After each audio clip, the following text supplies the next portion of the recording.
بچوں، آج کا جو قصہ ہے بہت ہی اچھا قصہ ہے، اور وہ ہم عید الفطر اور عید الاضحیٰ کے بارے میں ہے، اور وہ ہے ہمارے پیارے آقا حضرت محمد مصطفیٰ صلی اللہ علیہ وآلہ وسلم، جو ہمارے دو تہوار ہیں، ہمارے دینی تہوار ہیں، اس کو کس طرح سے تہوار مناتے کیا تھے۔ ہوتا ہے؟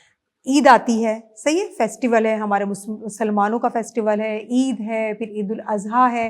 آپ قصہ سنیں گے تو میں آپ کو آگے بتاؤں گی کہ کیا تہوار ہوتا ہے، ہمارے پیارے آقا کس طرح سے مناتے تھے، اور کس طرح سے ہم مسلمانوں کو اس کو اچھے طریقے سے منانے کا، عید الاضحیٰ اور عید الفطر کو منانے کا ہمیں کس طرح سے حکم ہوا ہے، اور کیا کیا آگے باتیں ہوئیں، کیا قصہ ہوا، میں ساری چیزیں آپ کو بتاؤں گی۔ ہمارے پیارے آقا حضرت محمد مصطفیٰ صلی اللہ علیہ وآلہ وسلم جب مکہ سے مدینہ ہجرت کر کے آئے تو وہاں پہ سب لوگ مسلمان ہو چکے تھے، دین اسلام کو قبول کر لیا تھا سب لوگوں نے۔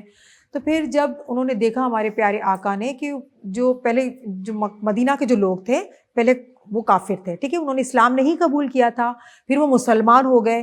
جب وہ دین اسلام میں نہیں تھے، ٹھیک ہے سنان، دین اسلام میں جب نہیں تھے تو ان کا کیا تھا، ان کا کھیل کود، ان کے جو فیسٹیول ہوتے تھے وہ ناچ گانا کھیل کود اس طرح سے تھے جن کا کوئی مقصد ہی نہیں تھا۔ تو ہمارے پیارے آقا نے حضرت محمد مصطفیٰ صلی اللہ علیہ وسلم نے ان کو کہا کہ آپ لوگ دین اسلام میں تو آ گئے، لیکن آپ جو یہ کھیل کھیلتے ہیں اس سے آپ کو کیا فائدہ ہے؟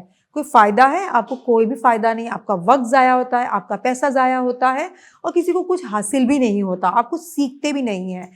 تو انہوں نے کہا پھر ہم کیا کریں؟ تو پھر انہوں نے کہا کہ اللہ تعالیٰ نے ہم تمام مسلمانوں کے لیے دو تہوار جو ہیں، دو فیسٹیول ہیں جو دینی اور قومی کہتے ہیں کہ نیشنل، تو وہ ہم اگر اسے منائیں گے تو اس سے زیادہ فائدہ ہوگا۔ فائدہ کس طرح ہوگا؟ کیونکہ میں نے آپ کو بتایا کہ دین اسلام کی ہر بات کو ماننے میں، ہر عمل کو کرنے میں فائدہ ہی فائدہ ہے، کوئی بھی نقصان نہیں ہے۔ رمضان کا مہینہ ہے، ابھی بھی رمضان کا مہینہ ہے، تو اس مہینے میں نیکیاں بانٹتے ہیں ہم لوگ، اور ہم لوگ غریبوں کا خیال رکھتے ہیں، ہم کھانا دیتے ہیں، راشن دیتے ہیں، ان کی مدد کرتے ہیں۔ لیکن رمضان کے مہینے کے ساتھ ساتھ ہمیں کیا کرنا چاہیے؟ جب عید آنے والی ہوتی ہے تو ہمیں غریبوں کا خیال رکھنا چاہیے۔ کس طرح سے خیال رکھنا چاہیے؟ ہمارے پیارے آقا حضرت محمد مصطفیٰ صلی اللہ علیہ وسلم جب عید کی نماز کے لیے گئے تو جب وہ واپس آ رہے تھے تو ان کو چھوٹا بچہ، آپ کے جتنا بچہ، روتا ہوا ملا، راستے میں روتا ہوا ملا۔ تو وہ بڑے پریشان ہوئے، وہ بچے کے پاس گئے، انہوں نے کہا کہ بیٹا تمہیں کیا ہوا ہے؟ تو وہ بچہ رو رہا تھا، اور ہمارے پیارے آقا کو کہنے لگا کہ یا رسول اللہ، میرے جو والد تھے، میرے جو ابو تھے، ان کا غزوہ میں، جیسے کہ پہلے جنگ ہوتی تھی، اس میں شہید ہو گئے، اور میری جو امی تھیں، میری والدہ تھیں، انہوں نے دوسری شادی کر لی، اور اب میرا جو پیسے تھے، میری چیزیں جو تھیں وہ ساری کی ساری خرچ ہو گئی، اب میرے پاس کچھ بھی نہیں ہے، آج عید کا دن ہے، نہ میرے پاس کپڑے ہیں، نہ میرے پاس جوتے ہیں۔ اور وہ رو رہا تھا، وہ کیوں رو رہا تھا؟ ہیلپ کری ان کی۔ ہاں، اور پتہ ہے کیوں رو رہا تھا؟ کیونکہ اس نے دیکھا کہ دوسرے بچے عید والے دن نئے کپڑے پہن رہے ہیں، نئے جوتے ہیں، اور کھیل میں بالکل مصروف ہیں، تو وہ اس کو دیکھ کے رو رہا تھا۔ تو ان بچوں کو چاہیے نا کہ اس بیچارے غریب بچے کی مدد کریں، چاہیے تھا نا، لیکن وہ بچے اپنے ہی اس میں کھیل کود میں لگے ہوئے تھے، وہ کہہ رہے تھے چلو عید کا دن ہے، ہم اچھے کپڑے پہنیں۔ لیکن ہمارے پیارے نبی بہت ہی رحم دل ہیں، بہت ہی رحم دل، انہوں نے اس بچے کے پاس گئے، ان کے سر پہ ہاتھ رکھا اور کہا کہ کیا تم چاہو گے کہ میں تمہارا باپ بنوں؟ کیا تم چاہو گے کہ حضرت عائشہ آپ کی ماں بنے؟ تو وہ بچہ بہت زیادہ خوش ہو گیا، اس نے کہا کہ میرے لیے اس سے زیادہ خوش نصیبی کیا ہوگی۔ پھر ہمارے پیارے آقا اس بچے کو اپنے گھر پہ لے کے گئے، اور اس کو نئے کپڑے، نئے جوتے، ساری چیزیں ان کو پہنائی۔ پھر وہ بچہ کھیلنے کے لیے گیا، پھر جو بچے کھیل رہے تھے نا، جو نئے کپڑے اور نئی چیزیں پہن کے، جو وہ اس بچے کو دیکھ کے حیران رہ گئے، تھوڑی دیر پہلے تو یہ رو رہا تھا، اب اس بچے کو کیا ہو گیا؟ تو اس بچے نے کہا کہ پہلے میرے والدہ بھی نہیں تھی، میرے والد بھی نہیں تھے، لیکن اب میرے ابو حضرت محمد مصطفیٰ صلی اللہ علیہ وآلہ وسلم ہے، اور میری والدہ حضرت عائشہ ہے۔ اور پتہ ہے کیا ہوا؟ جب وہ بچہ جو تھا وہ ساری زندگی ہمارے پیارے آقا کے پاس رہا، انہوں نے اس کی پرورش کی، انہوں نے اس کا ساتھ نہیں چھوڑا۔ اور روایتوں سے یہ بات پتہ لگتی ہے، جب ہمارے پیارے آقا حضرت محمد مصطفیٰ صلی اللہ علیہ وآلہ وسلم کو وصال ہوا، ان کا انتقال ہوا، تو وہ جو بچہ بڑا ہو چکا تھا وہ اتنا رویا، اور وہ بھاگتا وہ باہر گیا، اور اس نے جو مٹی تھی اپنے سر پہ ڈال لی، اور کہا کہ آج میں یتیم ہو گیا ہوں، آج میرے والد کا انتقال ہو گیا۔ بتاؤ ہمارے آقا کتنا پیار کرتے تھے، کرتے تھے نا پیار.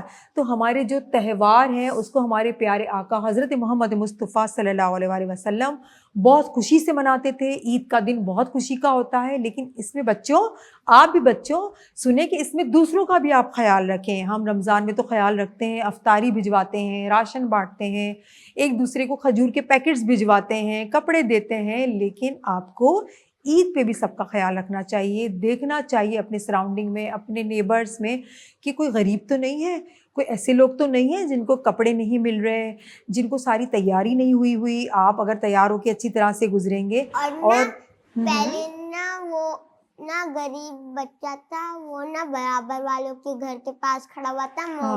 میری مما نے نا اس کو کپڑے دیے اور پیسے بھی دیے. ماشاء اللہ، کتنی اچھی بات ہے. تو آپ کی مما بھی دیتی ہیں نا، اس طرح سے مدد کرنی چاہیے. اور اسپیشلی جب عید قریب آ رہی ہو تو آپ کو اس چیز کا خیال رکھنا چاہیے.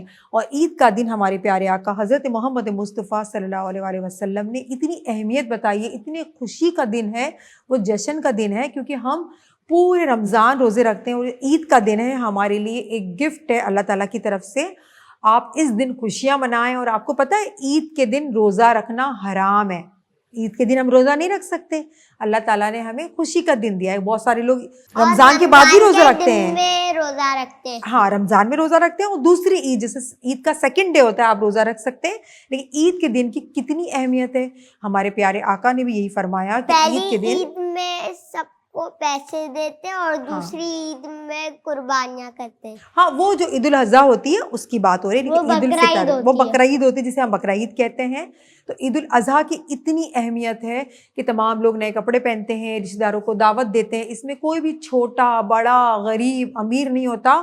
اور اس کی مثال ہمیں ملتی ہے ہم جب عید کی نماز پڑھنے سارے آپ بچے بھی جاتے ہیں، آپ کے ابو بھی جاتے ہیں، آپ کے ابو بھی جاتے ہیں. آپ کو اس کی مثال ملتی ہے کہ آپ کے برابر میں کون کھڑا ہوا ہے، کون امیر کون غریب، آپ کو اس کا پتہ ہی نہیں لگتا. یہ عید کی یہی تو خوبصورتی ہے کہ آپ عید سے پہلے آپ غریبوں کی، ناداروں کی، آپ ان کو ڈھونڈتے ہیں. اور ڈھونڈنا بھی چاہیے. ٹھیک ہے، آپ جیسے بچے بتاتے ہیں نا کہ ابھی ہم نے دیکھا ہے چھوٹا بچہ، اس کو کپڑے دیے، اس کو پیسے دیے.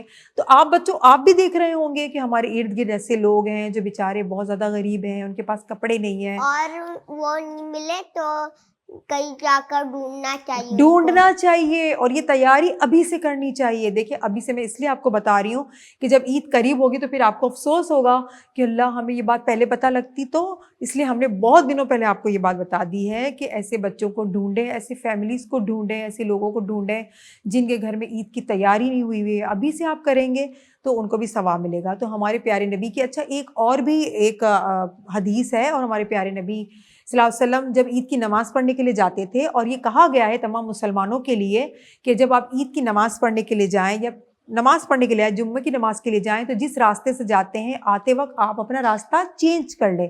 آپ کو لگے گی نا یہ کیوں بھائی ایسا کیوں کریں؟ اس لیے کریں کہ جب ہمارا حساب ہوگا قیامت کے دن، جب قیامت جو آئے گی اور تمام لوگوں کا حساب ہوگا تو زمین کا ایک ایک ٹکڑا گواہی دے گا کہ یہ بندہ اس راستے سے چل کے میرے لیے نماز پڑھنے آیا، اس راستے سے چل کے نماز پڑھ کے اپنے گھر کی طرف آیا.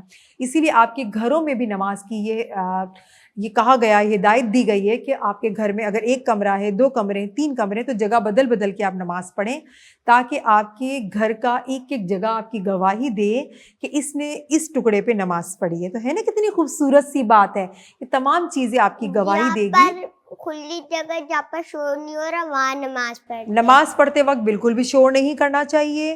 کیونکہ لوگ کیا کرتے ہیں، بچے کیا کرتے ہیں، موبائلز پہ گیم کھیلتے ہیں نا. اگر آپ کے گھر میں کوئی نماز پڑھا ہے تو وہ ڈسٹرب ہوتا ہے، اتنی تیز آواز ہوتی ہے. بالکل میں بھی آپ کو کہتی ہوں نا نماز ہو رہی ہے، آواز بالکل کم کر دیں.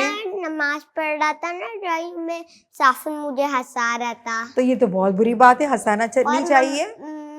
مما کہہ رہی تھی جو ہنساتا ہے اس کو گناہ ملتا ہے. بالکل گناہ ہوتا ہے. آپ کو ایک بات بتاؤں، دیکھیں اب آپ ہنسائیں گے نہیں، میں آپ کو ایک بات بتانے والی ہوں، سارے بچوں کی بات بتانے والی ہوں کہ اللہ تعالیٰ کہتے ہیں کہ مجھ سے آپ کو بات کرنی ہے. آپ کو اللہ تعالیٰ سے بات کرنے کو دل کرتا ہے؟ آپ کو چاہتا ہے نا ہم اللہ تعالیٰ سے باتیں کریں، ہم اللہ تعالیٰ کو دل کی بات بتائیں، نماز پڑھ کے، قرآن سے. میں دوسری بات بتاؤں گی، لیکن اگر آپ کو اللہ تعالیٰ سے باتیں کرنی ہے، اپنی دل کی بات کہنی ہے، اللہ تعالیٰ سنتے ہیں، اللہ تعالیٰ دیکھتے ہیں اور اللہ تعالیٰ آپ کو